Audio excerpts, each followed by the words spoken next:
Radio Madhuban सुनने वाले सभी श्रोताओं को आज एक बार फिर मेरा यानी संदीप त्रिवेदी का प्यार भरा नमस्कार। तो लीजिए श्रोताओं, आपसे वादा किया था पिछले शनिवार कि आने वाले शनिवार को भी हम निकिता जी से बातचीत जारी रखेंगे। तो मैम एक बात बताइए, डेफिनेटली फैमिली लाइफ को और अपने प्रोफेशनल लाइफ को कैसे मैनेज करते हैं आप? देखिए, हम अक्सर वर्क लाइफ बैलेंस की बात करते हैं, ठीक है जी। तो मुझे ऐसा लगता है कि work life and family life उसको अगर आप अंडरस्टैंडिंग, प्रॉपर प्लानिंग और प्रॉपर डिसिप्लिन से सारी चीजें करो ना, तो कहीं वो बैलेंस बनाने के लिए एफर्ट डालना ही नहीं पड़ता, वो अपने आप हो जाता है सब कुछ।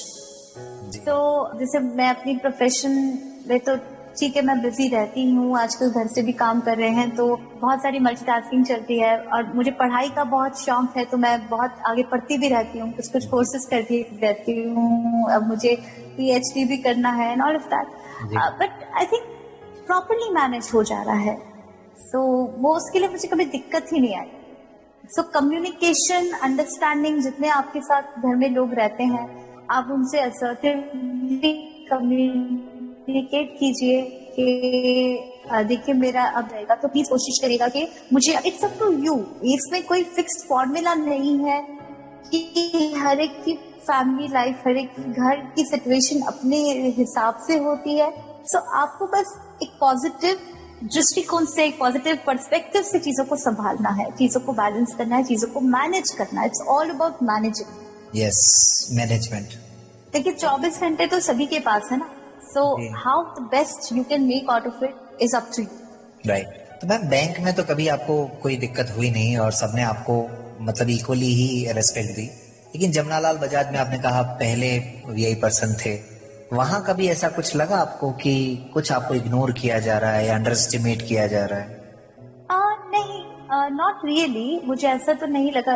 इनफैक्ट मैं कोई जिस भी इंस्टीट्यूट में गई हूँ, स्कूल से लेके कॉलेज तक, हर जगह मैं फर्स्ट ब्लाइंड पर्सन ही रही हूँ। इग्नोर तो नहीं किया जा रहा था, नहीं मुझे डेलिबरेटली कोई इंसल्ट करता था। हाँ, लेकिन ये जरूर है, और ये इंस्टीट्यूट में ही नहीं, कहीं भी सोशल सेटिंग में है, जहाँ पर भी आप लोगों के साथ डील करते हैं, क्योंकि उनके लिए ये इमेजिन करना बहुत इम्पॉसिबल होता है कि कोई ब्लाइंड व्यक्ति जो बिल्कुल देख कैसे कर सकता है, वो अपने सतर्क होता है। उनने कभी आई है, तो इस वजह से कभी कभी उनका जो कम्युनिकेशन होता है वो थोड़ा सा इंटिमिडेटिंग हो जाता है, या वो हमें थोड़ा सा अपीलिंग नहीं लगता। तो सिंपल सा उदाहरण दे, कभी हम शादी ब्याह में जाते हैं ना, कोई भी सोशल फंक्शन, एस्कॉर्ट हमारे होते हैं साथ में, फैमिली दोस्त या वाली होती है जो होस्ट होते हैं, वो हमें, वो बाकी सबको तो पूछ लेंगे जी आपको दाल चाहिए, आपको सब्जी चाहिए, आपको चावल चाहिए, लेकिन हमारे लिए वो हमारे बाजू वालों को पूछेगा, अच्छा इनको और दे दो, इनको और डाल दो, दाल दे दो। सो क्यों? ये बड़ा कॉमन सी एक सिचुएशन है, कहीं ना कहीं कॉमन है। और ये पहले मुझे लगता था कि मैंने ही एक्सपीरियंस किया, लेकिन बहुत लोग करते हैं। और वो इसलिए होता है कि कहीं ना कहीं हम साइकोलॉजिकली ये चीज को ध्यान में रखते कि अरे वो देख नहीं सकते, तो शायद वो हमारी बात समझ भी नहीं पाएंगे। वही है, सोसाइटी में हमें थोड़ा सा इंटरेक्शन ओपन रखना चाहिए। और मैं ये अपने श्रोताओं को भी ये रिक्वेस्ट करूंगी कि आपको अगर कोई डाउट है, कोई क्वेश्चंस हैं मन में, किसी भी विकलांगता या किसी भी दिव्यांग पर्सन के एबिलिटीज के बारे में, या वो ये काम कैसे करेंगे उसके बारे में, तो प्लीज आप बिल्कुल खुले मन से उनको जाके पूछ लीजिए, रादर देन यू नो, बजाय कि इसके कि आप अपने मन में कुछ धारणाएं, अपने मन में कुछ अजम्पशंस बना लें उनके लिए। जैसे कई बार, अब मुझे बहुत शौक है तैयार होने का, मुझे बहुत शौक है कि मेरी जो ड्रेस का कलर है उसी की मैचिंग मेरी सैंडल, मेरा पर्स, मेरी एक्सेसरी होनी चाहिए। तो कई बार मुझे यही पूछने वाला था मैम, एक्चुअली आपका जॉब इतना इम्पोर्टेंट है, आप अपने लुक्स का और ये सब कैसे ध्यान रखते हैं? यस, तो मैं बहुत ध्यान रखती हूँ। कैसे रखती हूँ वो मैं बताऊंगी, मैं ये सेंटेंस कंप्लीट कर लूँ अपना। तो कई बार लोग मुझे कॉम्प्लीमेंट तो देते हैं, बट वो कॉम्प्लीमेंट के साथ ये भी कहते हैं कि अच्छा आपकी मम्मी या आपके हस्बैंड को तो बहुत टाइम लगता होगा आपको सारी चीजें निकाल के देने में, या किसी को तो एंगेज रहना पड़ता होगा। तो मेरा एक ही आंसर रहता है कि नहीं, देखिए वो मेरे लिए बहुत करते हैं, मैं भी उनके लिए काफी कुछ करती हूँ, लेकिन ये जो तैयार हुई हूँ ये मैं अपने आप से हुई हूँ। घर पे उस समय कोई था भी नहीं जब मैं तैयार हुई थी जी।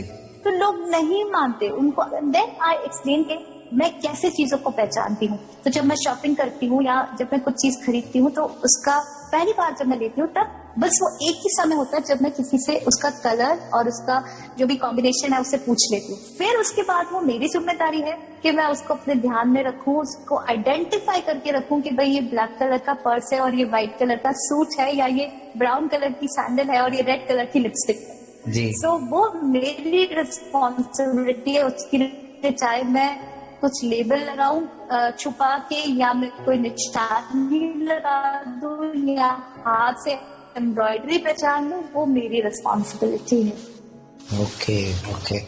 सो मैम मैं एक बात ये पूछना चाह रहा हूँ कि आपकी ऐसा है ये।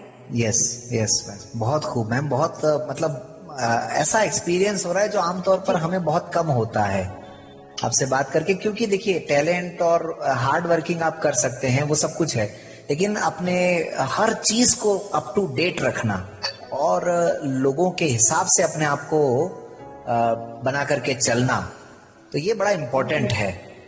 Thank you. यस, इम्पोर्टेंट तो है डेफिनेटली। और देखिए लोग आपके बारे में वही परसीव करते हैं या आपकी छवि वैसे ही बनाते हैं जैसे आप उन्हें बनाने देते हैं। एग्जैक्टली। यू नो, नॉर्मली देखा गया है कि दिव्यांग जनों को या विकलांगता वाले लोगों को बहुत ही सिंपैथी से देखा गया है, एक बेचारे वाले एटीट्यूड से आज भी लोग देखते हैं। पर क्यों देखते हैं? आप उनको देखने देते हो इसलिए। जी। तो अपने बनाना है कि कुछ अलग तरह से देखे ही नहीं। तो मैम एक और देखिए सॉरी कैरी ऑन।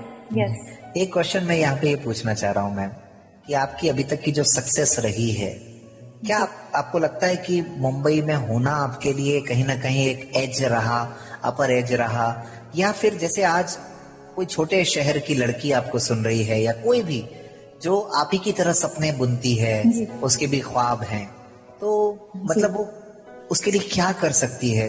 क्योंकि आपको क्या लगता है कि मतलब उसके लिए क्या प्लस पॉइंट होना चाहिए? तो देखिए, मुंबई में रहना मेरे लिए एज रहा, इसका आंसर यस भी है और नो भी है। पहली बात यस इसलिए है कि हाँ, यहाँ अपॉर्चुनिटीज बहुत रही, लोग थोड़े ओपन माइंडेड रहे और फैसिलिटीज अच्छी रही, तो मेरे लिए थोड़ा सा बेटर हुआ। नो इसलिए भी है कि क्योंकि ये माया नगरी कहते हैं ना मुंबई को हम, तो यहाँ पे कंपटीशन बहुत रहा, लोग अपने में रहते हैं। सो डेफिनेटली कई बार ऐसे भी रहा कि कुछ मतलब डिफिकल्ट सिचुएशंस भी फेस करनी पड़ती हैं। मुंबई के अपने खुद के चैलेंजेस हैं जी। आपका जो दूसरा सवाल था कि कोई जो छोटे शहर में है, कोई लड़की यदि मुझे सुन रही है, तो सबसे पहले तो मैं ये कहूंगी कि जो भी हमारी सक्सेस है, हमारी उपलब्धियां हैं, उसका निर्माण और उसकी जो बढ़ोतरी है वो हमारे विचारों से होती है। ये मेरा बहुत स्ट्रॉन्ग बिलीफ है। हमारी अंतर शक्ति से होती है, हमारी खुद की शक्ति से होती है। तो आप कहाँ रहते हैं, यहाँ आप अमेरिका में रहते हैं या मुंबई में रहते हैं या किसी छोटे टियर 2 टियर 3 सिटी में रहते हैं, आप क्या सोचते हैं, क्या हासिल करना चाहते हैं, आप में विल पावर कितनी है, I think it plays a real important role. और अगर आप बहुत क्लियर हैं, अपने सपनों को बहुत स्ट्रांगली अचीव करना चाहते हैं, बिलीव मी, मैं लॉ ऑफ अट्रैक्शन में बहुत बिलीव करती हूँ। हम क्या मांगते हैं यूनिवर्स से, हम क्या किस चीज को हम अट्रैक्ट करते हैं, वो चीज जरूर हमारे साथ होती है। सो बस ये है कि हमें अपनी इंटेंशंस में क्लियर रहना है। देखिए आज मुंबई में या जो विकसित देश है, अमेरिका, यूके, ऐसे वाली भी जगह है, वहाँ पे भी बहुत ऐसे लोग हैं जो बिल्कुल भी सक्सेसफुल नहीं है, कुछ नहीं करते होंगे। सो है ना, so and similarly tier 2 tier 3 cities में बहुत सारे लोग हैं जो बहुत ज्यादा कुछ करते होंगे। सो अल्टीमेटली आपके हाथ में। तो मुझे लगता है कि सपनों का और अचीवमेंट हासिल करने का कोई लिमिट नहीं होती, कोई शॉर्टकट नहीं है, कोई शॉर्टकट नहीं है, कोई शॉर्टकट भी नहीं है और कोई रिस्ट्रिक्शन भी नहीं है। ओके, वेरी गुड, वेरी कोई सीमा भी नहीं होती। जी जी जी जी जी। एक मैम, मुझे लगता है कि हमारे श्रोताओं के भी मन में ये क्वेश्चन आ रहा होगा, आप जो जिस पोजीशन पे आज हैं, आपने बहुत सारे अपने जैसे साथियों को देखा होगा, उनको ट्रेन भी होते हुए देखा होगा, किया भी होगा, लेकिन और बाकी के जो वीआई पर्सन्स हैं जो बैंक में पिछले कुछ सालों में, क्योंकि बहुत ज्यादा रिक्रूटमेंट्स हुए हैं वीआईज के, तो उनकी जो प्रोग्रेस है, उनकी जो एफिशिएंसी है, उनकी जो काम करने की जो तरीके हैं, उससे आप सेटिस्फाइड हैं? आपको कहीं लगता है कि यार अभी कुछ और हमारे साथियों को करना चाहिए? देखिए, कई लोग तो बहुत अच्छा कर रहे हैं डेफिनेटली, बट मैं क्योंकि एक एचआर प्रोफेशनल भी रही हूँ, मतलब रही हूँ और एक ट्रेनर भी हूँ, तो मुझे ऐसे लगता है कि बहुत ज्यादा स्कोप है दोनों तरफ। एक तो एम्प्लॉयज के खुद के भी जो अप्रोच है उसमें, उनके बॉसेस हैं या मैनेजर्स हैं उनकी तरफ से भी। ये मैं क्यों कह रही हूँ कि जैसे कई जो ब्रांचेस में, बैंक की ब्रांचेस में कार्यरत है, तो कई बार जो वीआई एम्प्लॉयज हैं उनको ऐसे लगता है कि अरे हम कैसे काम करेंगे, हम क्या काम करेंगे, ठीक है। एंड सिमिलरली उनके जो रिपोर्टिंग अथॉरिटीज होते हैं या जो उनके बॉसेस होते हैं या बाकी साथी होते हैं, उनको भी यही लगता है कि इनसे तो हम कैसे काम कराएंगे। तो कहीं ना कहीं वो सेंसिटाइजेशन, वो अवेयरनेस बहुत जरूरी है दोनों पार्टीज में, कि काम किया जा सकता है, उसके टेक्निक्स है, टेक्नोलॉजी के हेल्प से काम किया जा सकता है। दूसरा, एक मेरा थोड़ा सा एक कठोर मैं साउंड कर सकती हूँ और मैं इसके लिए क्षमा भी चाहूंगी, लेकिन मैं अपने जो वीआई साथी हैं या पीडब्ल्यूडी साथी हैं ना, उनसे ये एक रिक्वेस्ट करना चाहूंगी कि हम हमेशा ना कंसेशंस की बात करते हैं या फैसिलिटीज की बात करते हैं, या कि मुझे मेरे घर के पास की ब्रांच चाहिए, या मुझे यही काम करना है, मुझे ये काम नहीं करना, मुझे कोई समझता नहीं, मेरे मैनेजर मुझे काम नहीं देता, ये कॉमन कंसर्न। तो इसमें अपने आउटलुक होता है। बाकी जो हमारे साथी हैं, जो कलीग्स हैं, हर एक को कुछ ना कुछ चैलेंज होगा, किसी को फैमिली प्रॉब्लम्स है, किसी को हेल्थ प्रॉब्लम है, किसी को कोई और प्रॉब्लम है, बट बावजूद उसके वो लोग काम करते हैं। सिर्फ बात ये कि हमारा जो डिसेबिलिटी है वो दिखाई देती है, ठीक है ना। तो इसके लिए हमको एक वो कन्वीनियंट एक्सक्यूज, अगर मैं कह सकूं, कई बार हम वो भी ले लेते हैं कि अरे मैं ब्लाइंड हूँ तो मुझे बस घर के पास वाली ही ब्रांच चाहिए।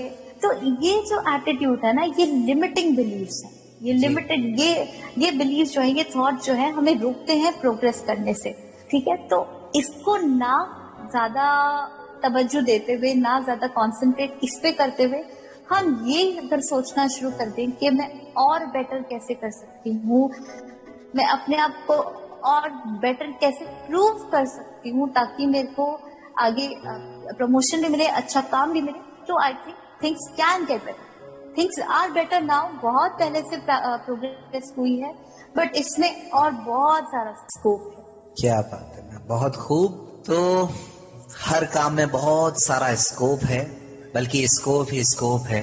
मुझे लगता है कि इस नोट पर आज मैम आपका ये मैसेज सब तक जाना चाहिए।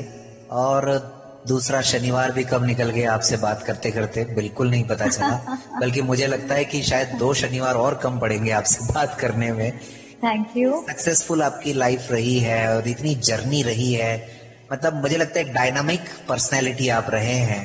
तो जितनी बात आपसे की जाए, जितने लाइफ के एस्पेक्ट्स आपसे निकाले जाएं, उतने ही कम हैं। खैर, लेकिन मैम मौका मिला तो फिर जरूर आपसे इस प्रोग्राम में दोबारा बात होगी, और या फिर किसी और प्रोग्राम में बात होगी। और श्रोताओं, यदि आप भी निकिता जी को सुनना चाहते हैं और एक बार, तो फिर कमेंट्स जरूर कीजिएगा, अपनी प्रतिक्रिया जरूर दीजिएगा, तो हमें बड़ी आसानी हो जाएगी निकिता जी को मनाने में। हालांकि मान जाएंगे वो, उम्मीद पूरी है। नहीं, बिल्कुल बिल्कुल मान जाऊंगी। मेरा मानना क्या है, ये तो मेरे लिए भी सौभाग्य की बात है सभी लोगों से जुड़ना। जी, और यदि श्रोता मेरे बारे में और जानना चाहते हैं तो मेरी वेबसाइट है www.beingnikita.com। उस पे भी देख सकते हैं www.beingnikita.com। जी, बिल्कुल। ओके, तो दोस्तों इस वेबसाइट को भी आप जरूर विजिट कीजिएगा और वहां पर निकिता जी से आप और ढेर सारे सवाल भी पूछ सकते हैं, उनके बारे में जान भी सकते हैं। और निकिता जी बोल दूं, टिप्स भी ले सकते हैं आपसे। जी, तो जो भी मेरे पास है I am definitely ready to share. अगर उससे किसी को हेल्प होती है तो ये मैं अपना सौभाग्य समझूंगी डेफिनेटली। तो मैम चलते चलते श्रोताओं को क्या मैसेज देना चाहेंगे, और फिर आपका जो सॉन्ग, जो 2 लाइनें गुनगुनानी है जी, छोड़ेंगे नहीं आपको उसके बिना। नहीं तो मैसेज तो देखिए, बस मैं ये कहना चाहूंगी कि एक तो जो डिसेबल्ड है ना, या मतलब बहुत ही क्रूड वर्ड यूज किया मैंने, डिसेबल्ड या आजकल जिसको हम डिफरेंटली एबल कहते हैं, दिव्यांग कहते हैं जी, वो कोई भी अलग चीजें नहीं करते, ठीक है। सिर्फ ये है कि उनका चीजें करने का तरीका अलग होता है, right. So differently able people don't do different things, they do things differently. तो इस चीज को एक तो ध्यान में रखना है। और दूसरा, मैं हमेशा कहती हूँ अपने टॉक्स में, अपने इंटरव्यू में, और इसको मैं बहुत स्ट्रांगली बिलीव भी करती हूँ कि एक त्योहार है दुनिया में जिसे हम रोज सेलिब्रेट कर सकते हैं, रोज मना सकते हैं, और वो फेस्टिवल, वो त्योहार है लाइफ, जिंदगी, है ना। So life is a festival, it should be, it can be celebrated every day. Situations हमारे हाथ में नहीं रहती, बट हम उस सिचुएशन में कैसे रिस्पॉन्ड करते हैं, हम क्या चॉइस रखते हैं, वो जरूर हमारे हाथ में है। बहुत खूब। तो ये मेरी तरफ से था, और मैं थैंक यू। और मैं ये भी प्रार्थना करूंगी कि सब स्वस्थ रहे, और ये जो कोविड जल्दी सब लोग निजात पा पाए, या हम इसके मुक्त हो जाएं, जल्दी इससे मुक्त हो जाएं, और फिर से सब कुछ जो है अवश्य भगवान करेंगे, सब ठीक हो जाएगा, पहले जैसा हो जाएगा। और इसी के साथ क्योंकि आपने मुझे रिक्वेस्ट किया 2 लाइन सुनाने की, तो एक मेरी प्रार्थना ही समझिए भगवान के लिए। प्रार्थना है, मेरा भजन है, एक फेवरेट भजन है, जिसकी 2 लाइनें मैं आपको सुनाना चाहूंगी, श्रोताओं को सुनाना चाहूंगी। ओ पालनहारे निर्गुण उरारे, क्या बात। ओ पालनहारे निर्गुण उरारे, तुम्हारी बिन हमरा कोनो नाही, तुम्हारी बिन नाही। हमरे उलझन सुलझो भगवन, तुम्हारी बिन हमरा कोनो नाही। तुम ही हमरे हो सहारे,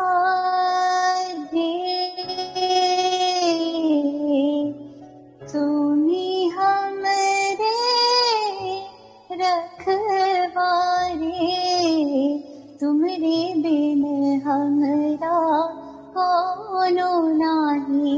दाता तुम्हारे बिन हमरा कोनो नाही। हो पालनहारे,